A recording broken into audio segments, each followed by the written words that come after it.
Hello అండి అందరికీ. అందరూ ఎలా ఉన్నారు? బాగున్నారా? నేనైతే చాలా బాగున్నాను. మీరు కూడా ఇంకా బాగుండాలని అయితే మనస్ఫూర్తిగా కోరుకుంటున్నాను.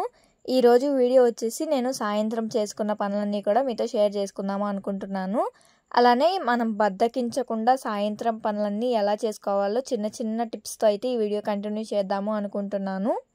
మనందరము ఒక పెద్ద శత్రువుతో అయితే ప్రతిరోజు ఫైట్ చేస్తూ ఉంటాం కదా, అదే బద్ధకం అనైతే నేను చెప్తాను. ఎందుకంటే మనకి బద్ధకం రాకుండా ఉంటే ఎంత పనైనా సరే ఈజీగా చేసేసుకోవచ్చు. అలాంటిది బద్ధకం వచ్చింది అంటే గనక ఏ పని చేయాలన్నా కూడా చాలా చిరాగ్గా విసుగ్గా అనిపిస్తూ ఉంటుంది కదా. కానీ సాయంత్రం పనులు చేయడం వల్ల మన ఇంటికే కాదు మన మనసుకు కూడా చాలా రిలీఫ్గా ఉంటూ ఉంటుంది. అంటే మనం సాయంత్రం పూట పనులు చేయలేదనుకోండి, ఎంత చిరాగ్గా అంతా మళ్ళీ అదే చిరాగ్గా ఉన్నట్టుగా అనిపిస్తుంది. అదే వన్స్ పని చేసేసుకున్న తర్వాత మన మైండ్ అలానే మన ఇల్లు కూడా చూస్తే మనకి ఎంత ప్రశాంతంగా ఉంటుందంటే మీరే ఒకసారి ఆలోచించి చూడండి. ఇక్కడ నేనైతే ముందు అంటే సాయంత్రం పనులు అన్నవి స్టార్ట్ చేశాను. 3 అలా అయితే అవుతుంది. ఇంకా 3కి అలా స్టార్ట్ చేశాను. స్టార్ట్ చేసిన తర్వాత ఇంకా హెయిర్ అంతా కూడా దువ్వేసుకుని తల దువ్వి జడ అయితే వేసుకున్నాను. ఇంకా ఖచ్చితంగా జడ వేసుకుంటాను వీలైనంత వరకు. ఉదయం కడిగి పెట్టుకున్న గిన్నెలన్నీ కూడా ఇంకా స్టాండ్లో ఉన్నాయి కదా, అవన్నీ కూడా తీసేసి సర్దేసుకున్నాను. సర్దుకున్న తర్వాత ఇలా ఫ్లాట్ మొత్తము కూడా ఒకసారి ఈ విధంగా అయితే క్లాత్తో తుడిచేసాను. నాకు అలా క్లాత్తో తుడిచేసుకుంటే చాలా ప్రశాంతంగా అనిపిస్తుంది. ఇంకా ఇక్కడ వచ్చేసి నేను కోడికైతే మేత నానబెడుతున్నాను. మాకు ఒక పుంజ అయితే ఉంది. ఇంకా దానికోసం అయితే నేను మేత అన్నది నానబెడుతున్నాను. ఈ కుక్కర్ అయితే ప్రజెంట్ వాడడం లేదు. ఇంకా నేను ఎలుకల మూలంగా అయితే ఇంకా దీంట్లో పెడుతున్నాను. లేదంటే ఎలుకలు ఏమైనా ప్లాస్టిక్ డబ్బాల్లో పెట్టినా కూడా ఎలుకలు కొరికేస్తూ ఉంటున్నాయి ఆ డబ్బాలన్నీ కూడా. ఇంకా అందుకే ఇలా కుక్కర్లో వేస్తే కనుక కదపవు అన్నట్టుగా ఇలా కుక్కర్లో అయితే వేసేసుకుని నేను ఈ విధంగా అయితే మేత అన్నది నానబెట్టుకుంటూ ఉంటాను రోజు కూడా. డైలీ నా పనులతో పాటు ఈ కోడి మేత నానబెట్టడం కూడా నా పనే. మనమందరము కూడా మనసులో ఒక చిన్న మార్పు తెచ్చుకోవాలి. పనులన్నీ కూడా భారంగా లేవు, అలానే ఈ పనులన్నీ చేసుకోవడం వల్ల నా మనసు ప్రశాంతంగా ఉంటుంది అని అనుకుంటే కనుక మనం పనులు అనేవి స్కిప్ చేయకుండా సాయంత్రం పనులన్నీ కూడా చాలా ఈజీగా చేసేసుకోవచ్చు. అలాగే మనం చేసే ప్రతి పని కూడా ఒక పద్ధతి ప్రకారం అయితే చేసుకోవాలి. అంటే ఇప్పుడు నేను ఇల్లు ఊడ్చేసాను అనుకోండి, అది ఒక 5 మినిట్స్లో అలా అయిపోతుంది అనుకుని ఇంకా 5 మినిట్స్లో నేను కంప్లీట్ చేసేయాలి అనుకుంటే కనుక మనం ఖచ్చితంగా కంప్లీట్ చేసేస్తాము. లేదంటే మనం ఇల్లు ఊడుస్తా ఇంకొక పని అలా వేరువేరుగా చేసామనుకోండి, అవి అలాగే లేట్ అయిపోతూ ఉంటాయి. ఇప్పుడు ఒక 5 మినిట్స్లో నేను లేదా ఒక 10 మినిట్స్లో ఇల్లు ఊడ్చేసేయాలి అని అయితే అనుకుంటున్నాను. ఇంకా అలా టైమర్ పెట్టుకోవడం కానీ, లేదంటే నేను మళ్ళీ వెళ్ళి 10 మినిట్స్కి చూసుకుంటే నా ఇల్లు మొత్తం ఊడ్చుకోవడం కంప్లీట్ చేసేసుకుంటాను. ఈ విధంగా కొంచెం మనం టైంతో కూడా మనం నడవగలిగితే మనం పనులన్నీ కూడా ఈజీగా చేసేసుకోవచ్చు. మనం సాయంత్రం టైంలో అసలు బద్ధకించకుండా ఒక్క పని స్టార్ట్ చేసాము అంటే చాలు, మిగతా పనులన్నీ కూడా మనం ఈజీగా చేసేసుకుంటాము. అంటే ఇప్పుడు మనం గిన్నెలు సర్దడం స్టార్ట్ చేశాను కదా, ఇంకా నెక్స్ట్ పనులన్నీ కూడా నాకు వెంటనే చేసేసుకోవాలనిపిస్తుంది. అంటే ఇంకా గిన్నెలు సర్దేశాను, ఇంకా ఇల్లు ఊడిస్తే అయిపోతుంది, ఇంకా గిన్నెలు కడిగితే అయిపోతుంది, ఇలా వెంటనే మనకున్న పనులన్నీ కూడా గుర్తొచ్చేస్తాయి అన్నట్టు. అలానే మనం ఇంటి పనులు చేసుకునేటప్పుడు మనకి చిరాకు రాకుండా ఉండాలి అంటే మనం ఫస్ట్ ఏ పనులు చేయాలి అంటే మనకి కొంచెం ఇష్టంగా అనిపిస్తుంది చూసారా, ఆ పనులతో ముందు స్టార్ట్ చేసాము అనుకోండి పనులన్నీ కూడా ఈజీగా చేసేసుకోవచ్చు.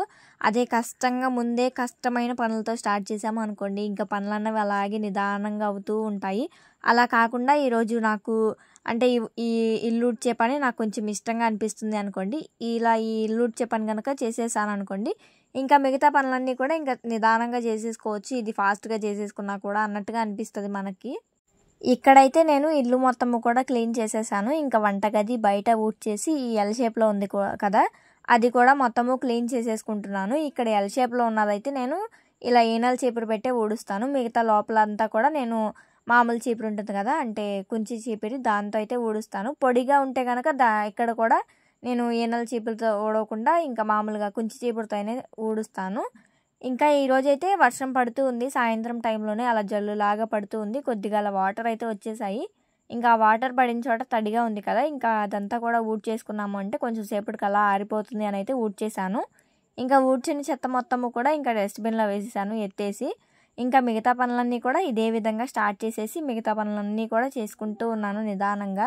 ఇంకా ఇంటి పనులన్నీ చాలా వరకు కంప్లీట్ అయిపోయాయి. ఇంకా తర్వాత అయితే నేను ఇలా పెరట్లోకి అయితే వచ్చాను. కొంచెం సేపు అలా ఫ్రీగా న్యాచురల్గా గాలిని పీల్చుకుంటే చాలా బాగుంటుంది కదా. అలానే మన పెరట్లో పండిన కూరగాయలు కొన్ని ఉన్నాయని అయితే ఇంకా వాటిని కట్ చేయడానికి నేను పెరట్లోకి అయితే వెళ్ళాను.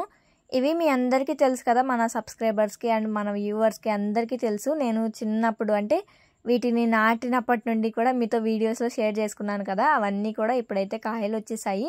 ఒక 1/2 కేజీ వంకాయలు దాకా తెగాయి. ఈరోజైతే నేను ఇంకా వంకాయలు కోయడానికైతే వచ్చాను. వంకాయలు చూడండి ఎంత బాగున్నాయో, అసలు నిగనిగలాడిపోతున్నాయి, చాలా బాగున్నాయి. ఇంకా చాలా వరకు అంతకుముందు ఒక 1/2 కేజీ అయితే పడ్డాయి, కానీ కోతులు అయితే అస్సలు ఉంచడం లేదు. మాకైతే కోతులు ఎక్కువైపోయాయి.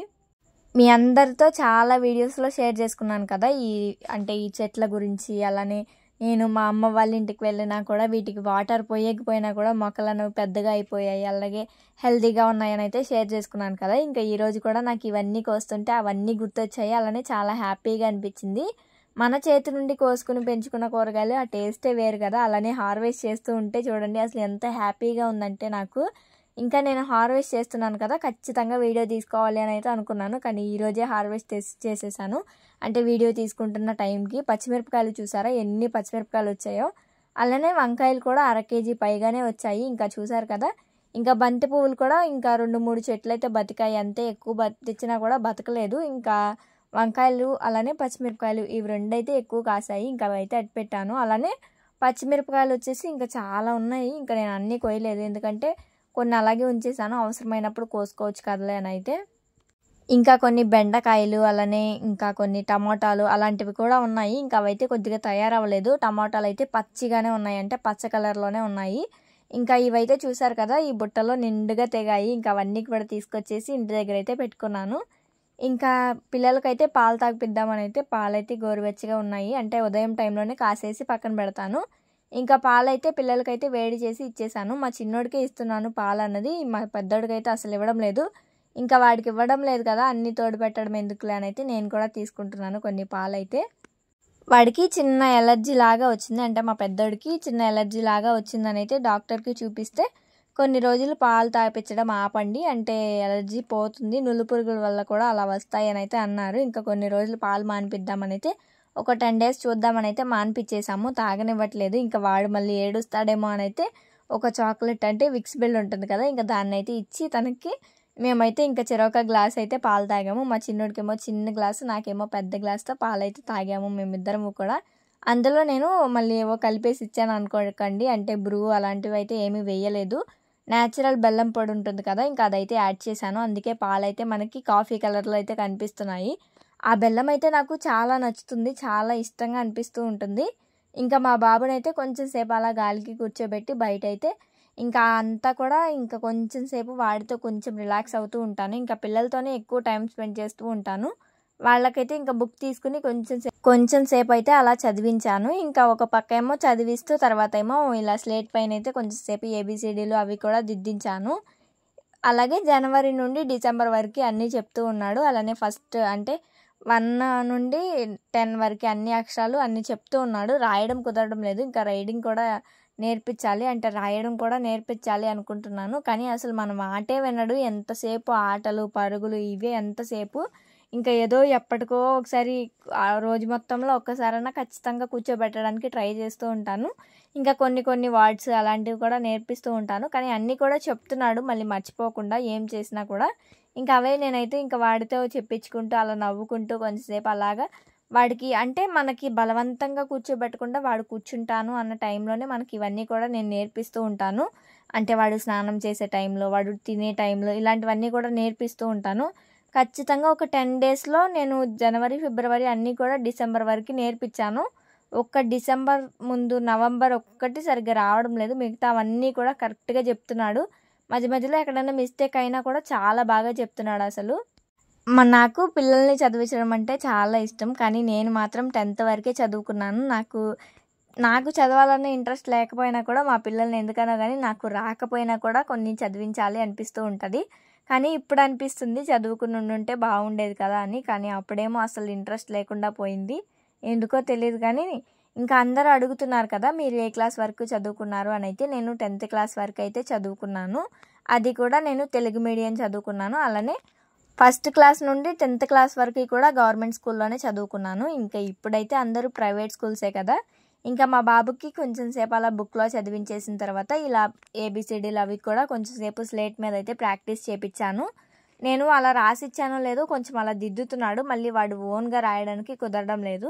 ఇంకా అలా కూడా నేర్పించాలి. ఇంకా రోజు రోజుకి వాడిని కొంచెం ఒక అరగంట అయినా కొంచెం నా దగ్గర కూర్చోబెట్టుకున్నాను అంటే ఈజీగా నేర్చేసుకుంటాడు అని అనుకుంటున్నాను. ఇక్కడైతే ఇంకా ఖాళీగానే ఉన్నాను కదా అని అయితే ఉల్లిపాయలు అయితే కట్ చేసుకుంటున్నాను. ఇంకా ఈరోజు పొయ్యి మంటేద్దామా అనుకున్నాను. ఇంకా వర్షం పడింది కదా, చూసారు కదా, ఇంకా పుల్లలు కూడా అన్ని తడి తడిగా ఉన్నాయి. ఇంకా మండదేమో అన్నట్టుగా ఇంకా పొయ్యి కూడా మంటేయలేదు. రోజు సాయంత్రం పూట పనుల్లో ఖచ్చితంగా నాది ఇంకా పొయ్యి మంట వేయడం కూడా ఉంటుంది. ఉదయం కానీ సాయంత్రం కానీ ఖచ్చితంగా మంట వేయాల్సిందే. ఎందుకంటే నేను పిల్లలకి పోస్తాము, మేము పోసుకుంటాము, అందరము పోసుకోవాలి కదా. ఇంకా గ్యాస్ మీద పెట్టాలన్నా కూడా చాలా ఎక్కువ గ్యాస్ అయిపోతుందని అయితే అలా ఒక కాగు 2 కాగులు పెట్టుకున్నాం అనుకోండి. నీళ్లు మాకు పల్లెటూరులో ఎక్కువగానే ఉంటాయి కదా పుల్లలన్నీ కూడా. ఇంకా ఎక్కువ శాతం పొయ్యి మీద పెడతాను. ఈరోజైతే ఇంకా గ్యాస్ మీద పెట్టేసి వేడి చేసేసి వాళ్ళకైతే పొద్దున్న అంటే సాయంత్రం టైంలో పోసేసాను. చూసారు కదా, మీ అందరికీ ఈ వీడియో అనేది నచ్చింది అని అనుకుంటున్నాను. బద్ధకం లేకుండా సాయంత్రం పనులన్నీ కూడా చకచక ఈ విధంగా అయితే చేసేసుకోవచ్చు. మీరే చూడండి, అసలు నా పనులన్నీ కూడా చేసినట్టుగా అయితే అస్సలు అనిపించలేదు. ఇంకా ఆడుకున్నట్టుగా అనిపించింది. ఒక మాటలో చెప్పాలంటే అలా అలా నిదానంగా చేసుకుంటూ పోతే పనులన్నీ కూడా అయిపోయాయి. ఒక గంటన్నర అలా అయితే పట్టింది, 2 గంటలు అనుకోండి అటు ఇటుగా. ఇంకా అలా అలా చేసుకుంటూ ఉన్నాను. ఈజీగా అయిపోయాయి పనులన్నీ కూడా. ఇంకా పనులన్నీ అయిపోయాయి. ఉల్లిపాయలు కూడా కట్ చేసేసాను కదా నైట్ కర్రీ చేయడానికి కూడా. ఇంకా బయట అయితే ఇలా హెల్దీ ఫుడ్ తీసుకుందాము అని అయితే ఇంకా అమ్మే వాళ్ళైతే వచ్చారు. ఇంకా ఇవైతే తీసుకున్నాను నేను. ఇంకా నడుముకి కూడా చాలా మంచిదంట కదా, అంటే ముగ్గు వేసి లేచినా కూడా నాకు నడుము నొప్పిగా అనిపిస్తుంది ఈ మధ్య ఎందుకనో కానీ. ఇంకా అందుకే నేనైతే ఈ పప్పు ఉండలు అలానే కొబ్బరి ఉండలు అయితే తీసుకున్నాను నా కోసం, అలానే పిల్లల కోసం కూడా. ఈ మధ్య ఎందుకో తెలియట్లేదు కానీ బాగా నడుము నొప్పి అయితే వచ్చేస్తుంది. అంటే కొన్ని బట్టలు ఎక్కువ ఉతికినా లేదా కొన్ని గిన్నెలు ఎక్కువగా కడిగినా ఇంకా కొంచెం ఏదైనా ఎక్కువ పని చేయాలి అంటే చాలు ఇంకా నడుము నొప్పిగా అనిపిస్తుంది. ఎవరికైనా చెప్పుకోవాలి అన్నా కూడా ఇంత చిన్న వయసులో ఏంటమ్మా ఇవన్నీ అంటున్నావు అంటారు. కానీ మనం పడే బాధ ఎవరికి తెలియదు కదా. ఇంకా అందుకే నేనైతే ఎవరికి చెప్పుకోను, షేర్ చేసుకోను కూడా. ఇంకా అలా అనిపిస్తుంది అని అయితే నేను ఇంకా 100 రూపీస్ పెట్టి ఇవైతే తీసుకున్నాను. మా వారిని తీసుకురమ్మంటున్నాను. ఇంకా ఈరోజు తీసుకొస్తాను అన్నారు. ఇంకా వద్దులే, నేను మళ్ళీ కాల్ చేసి చెప్పాను వద్దు నేను తీసుకున్నాను అని అయితే సరే అయితే అని అన్నారు. ఇంకా బట్టలన్నీ కూడా ఉన్నాయి ఆరబెట్టినవి, అంటే మార్నింగ్ ఉతికి పెట్టుకున్నాను కదా అవన్నీ కూడా ఉంటే ఇంకా అవన్నీ మడత పెట్టేసుకున్నాను. మడత పెట్టేసిన తర్వాత ఇంకా నైట్కి అయితే మార్నింగ్కి పప్పు అయితే నానబెట్టాను. ఇంకా నైట్ కడిగేసుకుందాము అనుకున్నాను కానీ నైట్ అయితే అసలు చూసారు కదా నానలేదు, అప్పుడే పోసాను. అంటే తినే టైంకి, అంటే తినకముందు వంట చేయకముందు నానబెట్టాను. తినే టైంకి కడిగేద్దాం అనుకుంటే ఈరోజు త్వరగా తినేసాము. ఇంకా అంటే పప్పు కడగడానికి టైం అయితే లేదు. ఇంకా పిల్లలైతే ఏడుస్తూ ఉన్నారు, ఇంకా కడగలేదు నేను పప్పు అనేది. ఇంకా మార్నింగ్ కడిగేసి గ్రైండర్కి వేసేయచ్చులే అని అయితే ఇంకా అలా వదిలేసాను పప్పు నానబెట్టేసేసి. ఇంతకీ మన బద్ధకం విషయానికి వచ్చేస్తే బద్ధకం వస్తుంది కానీ మనం స్టార్ట్ చేసే పనులన్నీ కూడా ఈజీగా అయిపోతాయి. మీరు కూడా ఇలా ఈ టిప్స్ అన్నవి ట్రై చేసి చూడండి. ఖచ్చితంగా మీరు ఉదయం కానివ్వండి సాయంత్రం కానివ్వండి ఇలా పనులన్నీ కూడా ఈజీగా చేసేసుకుంటారు నేను చెప్పిన వేళ గనక చేసుకుంటే. ఇక్కడైతే ఇంకా సాయంత్రం పూటకైతే నేను అన్నం అయితే వండేసాను. ఇంకా కర్రీ కూడా రెడీ అయిపోయింది. ఇంకా మేమైతే తినడానికి కూడా కూర్చున్నాము. ఆ టైంలోనే నేను ఇంకా వీడియో కూడా తీశాను. ఇంకా తినేవి అవైతే ఏమీ తీయలేదు. ఇంకా నెక్స్ట్ మళ్ళీ ఇంకా ఈ పనులన్నీ కూడా ఈ రోజుకి కంప్లీట్ అయిపోయాయి. మళ్ళీ తిన్న తర్వాత ఒకసారి అయితే చూశాను పప్పు కడుగుదాము అని అయితే అసలు నాన్నట్టుగా అనిపించలేదు. ఇంకా మార్నింగ్ కడుక్కుందాంలే అని అయితే అలా అట్టి పెట్టేసేసాను. మీ అందరికీ ఈ వ్లాగ్ నచ్చింది అని అనుకుంటున్నాను. ఎందుకంటే బద్ధకం లేకుండా ఆడవాళ్ళము చక్కగా పనులన్నీ ఎలా చేసుకోవాలో వివరిస్తూ చెప్పాను కదా. మీ అందరికీ నచ్చింది అని అనుకుంటున్నాను. నచ్చితే కనుక వీడియోని లైక్ చేయండి, అలానే మన ఛానల్ని సబ్స్క్రైబ్ చేసుకోండి. Thanks for watching. అలానే నా ఇంటి పనులన్నీ ఎలా చేసుకుంటానో ఇంకా ముందు ముందు వీడియోస్లో అన్నీ కూడా మీతో షేర్ చేసుకుంటూ ఉంటాను. ఛానల్ని మాత్రం సబ్స్క్రైబ్ చేసుకోండి ఖచ్చితంగా. నా వీడియోస్ మీ అందరికీ నచ్చుతున్నాయి అని అనుకుంటున్నాను. ఇంకా ఎలా అయినా మార్చి చూపించాలా అన్నది కామెంట్ చేసి చెప్పండి. ఎలా ఉంటున్నాయో కూడా కామెంట్ చేసి చెప్పండి.